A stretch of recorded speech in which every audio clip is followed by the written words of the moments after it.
Seguimos a ruta subindo pola rúa Rosalía de Castro, antes chamada Camiño Novo. Esta rúa, coñecida como Camiño Novo, era un arrabalde no que predominaban agros e hortas que se alternaban coas casas. Era a estrada que ía cara a Pontevedra. E tendo en conta que na Carballeira de Santa Susana era onde se facía a feira, podemos imaginarnos o movimento que por aquí había. Tras varios incendios na cidade, no 1830 trasladáronse os fornos e ferreiros a fora das murallas. Primeiro a Portafaxeira, máis tarde a Traso Pilar e o Camiño Novo.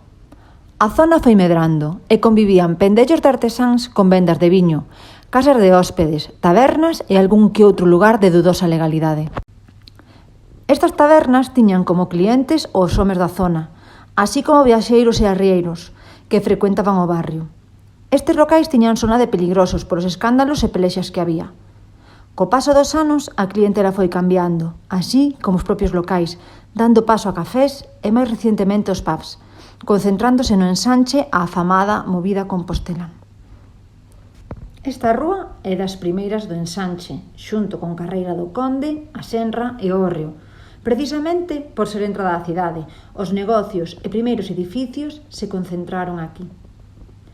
A posición estratéxica do barrio proporcionou á veciñanza a oportunidade de presenciar acontecementos históricos de Compostela, como as entradas solemnes de arcebispos, reis e grandes personaxes que eran agasallados na Alameda e espectáculos deportivos, como a Volta Ciclista de España de 1936, ou nos anos 20 e 30 as exhibicións aéreas, así como a exposición regional do 1909.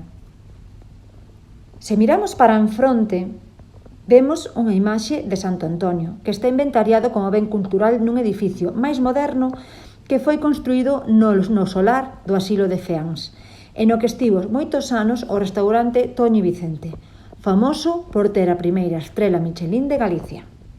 A ruta segue baixando polas galerías ata a Rúa Nova de Abaixo.